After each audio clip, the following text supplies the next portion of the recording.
Support comes from the Missouri Forest Products Association, providing more than 41,000 jobs in the production of wood pallets, railroad ties, white oak barrels, hardwood floors, and more. Details at choosewood.com. Welcome to St. Louis on the Air. I'm Sarah Fenske. Downtown has bright new lights. Downtown St. Louis, Inc. recently upgraded more than 2,300 streetlights throughout 360 square blocks. These lights are brighter than before, they're more energy efficient, and they also have a whole bunch of unique new capabilities. With their installation, St. Louis is set to become the second largest smart city in the U.S. That's second only to San Diego.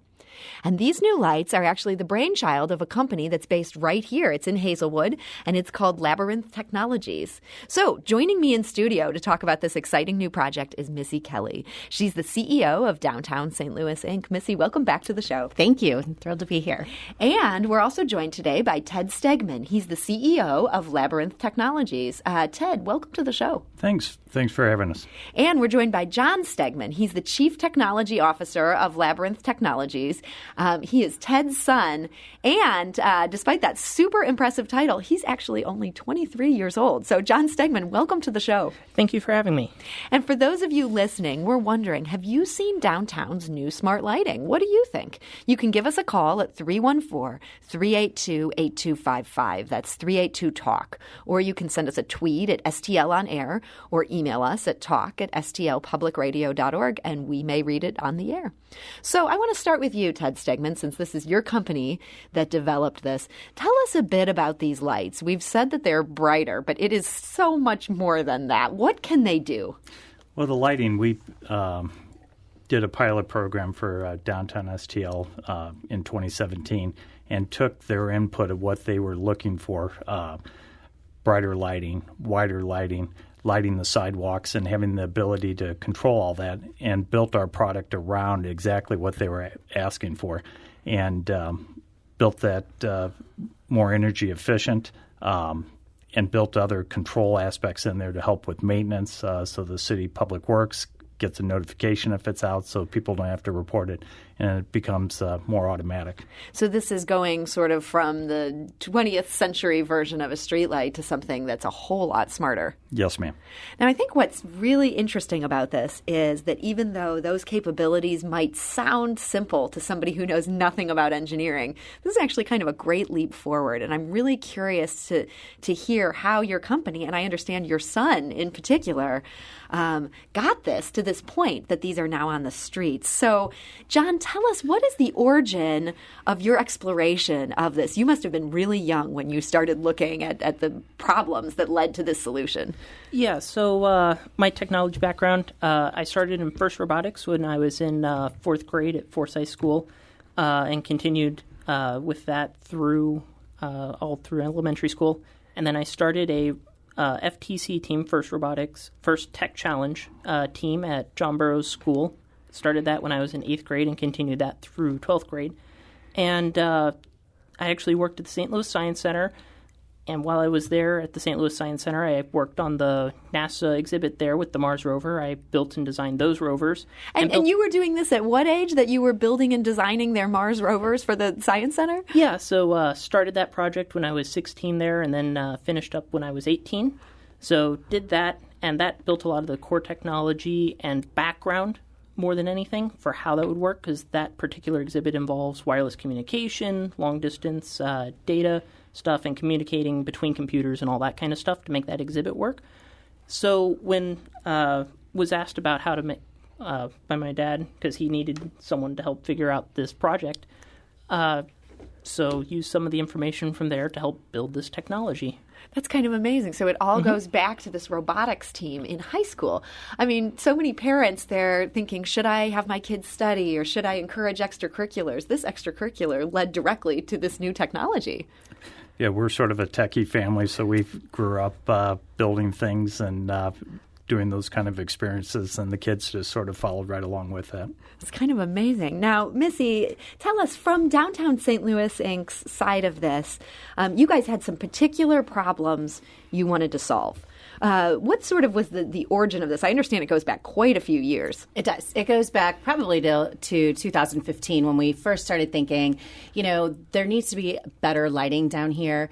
But we wanted to go an extra step and light both the streets and the sidewalks. St. Louis is an old city. The downtown is very old. So we don't have the infrastructure or pedestrian lighting built into most of the streets other than those that have been recently redeveloped, like Washington Avenue.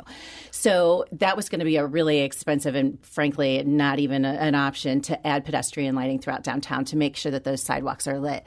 So we wanted to come up with a solution that used existing infrastructure and lights both the sidewalks and the streets, and we wanted it to be brighter. We were also looking for a way to signal to people who visit downtown St. Louis, who live downtown St. Louis, who are considering working downtown or bringing their businesses, that something's changed, that downtown is a forward-thinking, vibrant place to, live, work, hang out, play. So that's where the colored LED strips came into play. So, you've talked about the lights being brighter, and they definitely are. They light both the sidewalks and the streets, but it was important to us to add this color element to it as well. So many people are familiar with what St. Louis University did with the blue strips on the light poles, and it just really marks a sense of place in St. Louis University. We know that we're at SLU. And in fact, when I'm driving by things, sometimes I'm like, oh my gosh, they own this too? Because I didn't realize that, SLU was that far south or until whatever. You see those blue lights, right? So I love the fact that it really marks the sense of place. So we wanted to do that too, but we wanted ours to be able to change colors. And then as this process, took several years to build. The technology kind of grew along with it, and Labyrinth was able to figure out a way that we could not only light the streets and the sidewalks with the system, but have this color-changing technology. And as a majorly important byproduct of this, we now have the infrastructure at these poles to add different smart city things that help cities run more efficiently, that help with economic growth and economic development, like pedestrian counters, car counters, weather sensors, things like that help business and industry make, decisions on where they put things, as well as safety tools like shot spotters and cameras. And on a fun note, I'm told you can also program them with patterns, like you could put in a rainbow or a waterfall. We've had a flag that was kind of our baseline for the last. So we started installing in December, and there's been an American flag on the strips. Now they've changed to blue and gold for the Blues and the All-Star, but we got so many awesome comments about the flags. I mean, it's really a cool experience. So not to get too deep in the weeds, I think I've already revealed myself as someone who knows so little about physics. But how do you begin to have a pattern like that in a streetlight? So it's not actually the streetlight itself that has the pattern. Behind the streetlight, there's an arm that comes from the pole to hold the streetlight to push it out over the street a bit to disperse the light better. So it's on that arm, called a Cobra arm, that the LED strip is actually mounted to. So it's not the streetlight itself. That's not changing color. It's just the strip behind it on the pole that you can see down the block. So there are little arches leading up to the lights that you can see all the way down the street. Okay, that's such a cool thing. So I'm wondering, we know now Labyrinth Technologies has been able to develop all this because of John's history in robotics. But I'm wondering, how did you even hook up with Labyrinth Technologies in the first place? Were you looking at national companies? We were. We put out a call for design. We said, this is the solution we're looking for, and we realized that it's not currently out there. So we put out a call for all, companies that work with lighting to see who could do it. And I will tell you that many told us no. There were only 2 that said they felt that it could be done. And they were actually, kind of working together at first. And then we realized that the expertise really lied, within the Labyrinth Technologies, and we ended up selecting them to do the rolling out of the project. But it is really something that St. Louis should be proud of. The fact that national lighting companies that everyone knows the names of said this can't be done. And here in St. Louis, they said it could, and we did it. And it's really an amazing technology. So Ted Stegeman, you're the CEO of Labyrinth Technologies, but I understand historically lighting is not your bread and butter at this company. What did you do before inventing this brand new technology here? Electrical and mechanical engineering, been a fabricator for 30-plus years of doing custom infrastructure projects, so Corps of Engineers, power, refining, things like that. So built custom solutions for different industries and infrastructure. So it's just a little bit of a leap to lighting and electrical infrastructure. So what made you decide, we're going to take this company, we're going to take this expertise my son has, and we're going to go in this different direction? It was sort of just a fluke getting involved with the Downtown STL project and working with it and finding out that, this is really interesting. There's opportunity here and starting to run with it. So now, yes. So I was just going to say that I think that, the vision that we had, and when I say we, I mean that there was a community of stakeholders that came forth and said, this is what we want. It wasn't just Downtown STL. It was a community of stakeholders that we brought together that said this. But Labyrinth was able to help us, even expand that vision and to recognize the different options that we would have. So I credit them a lot with that, we had something that we thought we wanted and we did, and they were able to deliver that, but that and much more. So now that you've got this technology and you know that you can do this because now it's working out there on the streets, what do you see for your company? Do you think there's further opportunities to do this? Yes, and so the smart street lighting is sort of like a basis for all new smart city technology. 5G that's coming out that everyone hears about, it's all going to be deployed at the street light level. So autonomous cars, drones, sidewalk robots, it all's going to be based off the street light and smart lighting as an infrastructure.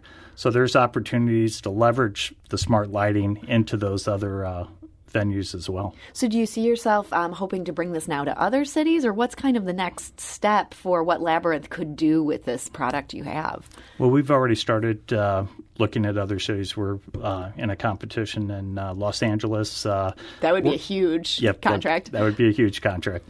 Up in Wisconsin and Kansas, and just last night we got a email from the gentleman who invented Google Glass.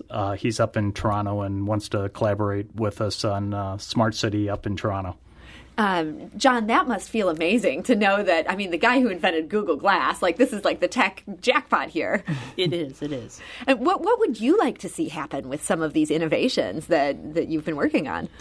It would be wonderful to see other cities use it. The lighting technology we've developed, the super efficient lighting, we can really reduce the energy usage of our street lighting applications here in the U.S., so there's lots of stuff there. The maintenance aspect of the technology, we can reduce crews driving around in trucks to look for lights out. So we can fix that issue. We can just have an email saying, hey, here's what's out in the morning. So they know exactly what to address that next day. With the smart controllers and everything we've developed for the street lights, we can also create custom lighting profiles and stuff to reduce the energy level use. So in the middle of the night when no one's on the street, you could lower the lighting level. And you could lower it on just the street, keep the sidewalk up, or lower the sidewalk, keep the street up, whatever the city would want, just to reduce that energy a little bit more and help the city save money, help the environment, and all that stuff. Ted, this is some really cool stuff. Do you see other city neighborhoods or other suburbs in the St. Louis area potentially being interested? Yes, we were just speaking to the Grand Center SID this morning about expanding the project. They were excited what Downtown STL was doing and starting to move it out west past downtown. Yeah, I think that the vision is that eventually we would love to roll it out throughout the city. This is something that all neighborhoods could benefit from.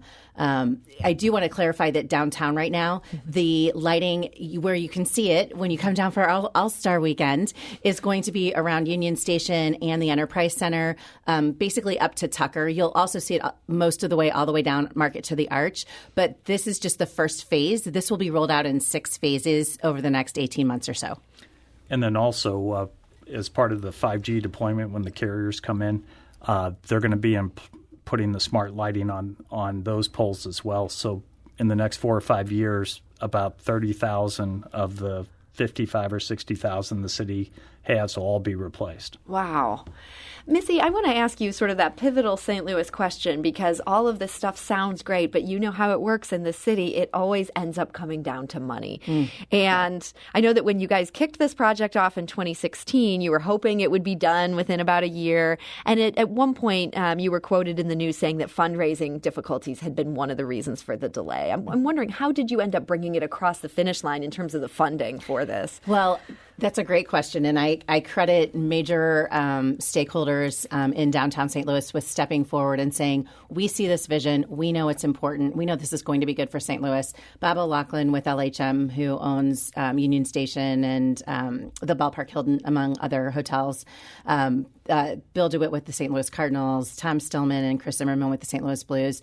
Now we've got Purina that has recently stepped up. But they all stepped up and said, you know what, we'll fund this first phase. We know that once these are up and people see what they can do, there will be others that will join in, and it is already happening. So we basically, we sold the vision, and, people recognized that this is really filling a need that we have, but also, again, taking us to that next level in terms of branding St. Louis. And that's a really important thing right now as we look to be, a growing, vibrant city. And so what's going to be the total cost of the project once we get all 360 blocks that we're talking about? Yeah, right. So it's about 4.5 million. Okay. So it's about about 4.5 million. We've raised almost 2. Okay. So we're getting close. We're moving into phase 2. And again, now this was the big weekend that we've been building up to, wanting to make sure we had as much done for All-Star Game as possible. We will start next week with making phone calls, and we've even had people calling us. So we're feeling really confident that that downtown will be deployed over the next 18 months. Well, I think this is all just so exciting. And John Stegeman, as the inventor of this technology, I guess I'm wondering, for other kids who are interested in robotics and they might be noodling around with stuff and thinking of someday inventing something, what advice would you give them? Basically, don't give up. There's lots of resources all around you. There's libraries at schools, public libraries. The internet's a great resource. There's tons of tutorials. There's tons of YouTube videos to learn. There's just an abundance of resources. So if you really want to do something, there are resources. You just have to figure out how to use them. You can make that happen. Ted, I got to ask the question that I think every parent listening to this segment is listening to. This has obviously been such a boon for your company that you've raised a very smart son. What can the rest of us do if we've got kids and we're hoping someday to have them invent some big new technology? Was there a parenting secret here that we can all latch onto? I think the credit goes to John, but at an early age when he was a toddler, it's reading and being an engineer.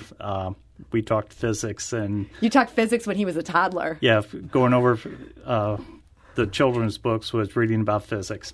Wow. Well, I guess my kids are already doomed. I might need to buy a physics book, huh? Yeah. It seems like, Missy, I think we've been doing this all wrong. What part of the library is that in? Physics for babies. You heard it here first. So, well, I think this is also exciting. So, Ted Stegeman, CEO of Labyrinth Technologies, thank you so much for being here. Thanks for having us. And John Stegeman, Chief Technology Officer of Labyrinth Technologies, thank you for joining us. Thank you for having us here. And Missy Kelley, CEO of Downtown St. Louis Inc. I know it's a big weekend for you guys. We're excited. So, thank you for joining us. My pleasure. This is St. Louis on the Air on St. Louis Public Radio, 90.7 KWMU.